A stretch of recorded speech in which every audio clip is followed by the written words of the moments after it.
Sir ये IMF की 3.5% economic growth की प्रोजेक्शन है इस सारे अरसे में, जिसमें जो फ्लड का इफेक्ट है वो शामिल नहीं किया गया। आपके ख्याल में ये जो सैलाब से इकोनॉमिक ग्रोथ को कितना को डेंट पड़ा है? व्हाट इज योर असेसमेंट और अंडरस्टैंडिंग? आई थिंक ये 0.5% ऑफ द GDP है। 0.5% ऑफ द GDP है जो इसका आई थिंक टोटल $2 बिलियन बनता है।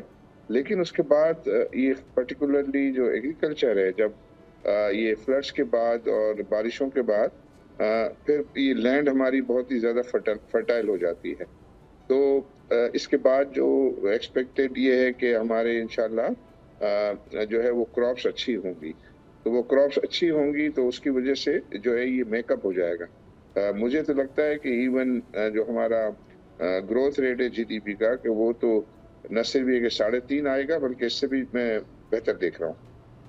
ओके, इससे ज़्यादा बेहतर देख रहे हैं, लाइक बिटवीन 3.5 और 4 देख रहे हैं या 4 देख रहे हैं? जी हाँ, आई थिंक जो है वो 4 इंशाल्लाह मुझे लगता है कि अचीव हो जाएगा, जिस किस्म का इस वक्त एनवायरनमेंट है। और फिर ये जिस तरह मैं एक्सपेक्ट कर रहा हूँ कि ये क्रॉप्स जो हैं वो नेक्स्ट क्रॉप सारी जो है वो बेहतर होंगी, अच्छी होंगी, तो उसका जो है वो GDP ग्रोथ का कंट्रीब्यूशन जो है वो मीनिंगफुल होगा। So you don't see decline in crops? आपको ये फ्यूचर में नहीं लगता कि ये हमारा डिक्लाइन जो लॉस हो गया सो हो गया, जो और उसमें भी ये है कि जो एडिशनल सोइंग हुई थी उसमें से लॉस हुआ है। मुझे नहीं लगता कि पिछले साल के मुकाबले में जो है वो कम होंगी प्रोडक्शंस।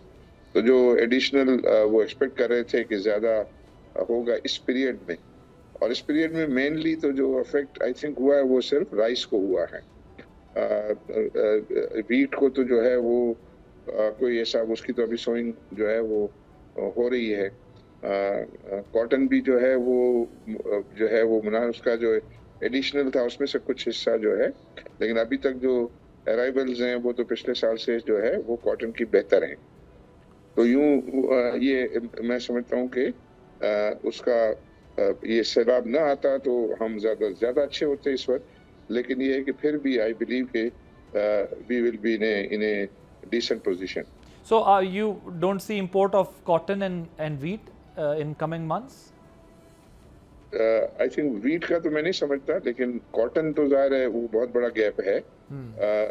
कॉटन इंपोर्ट जरूर होगा, लेकिन मुझे ऐसा लग रहा है कि लास्ट ईयर से कॉटन कम नहीं होगा, ज़्यादा ही होगा। सब्सक्राइब करें और बेल दबाएं ताकि कोई खबर रह न जाए।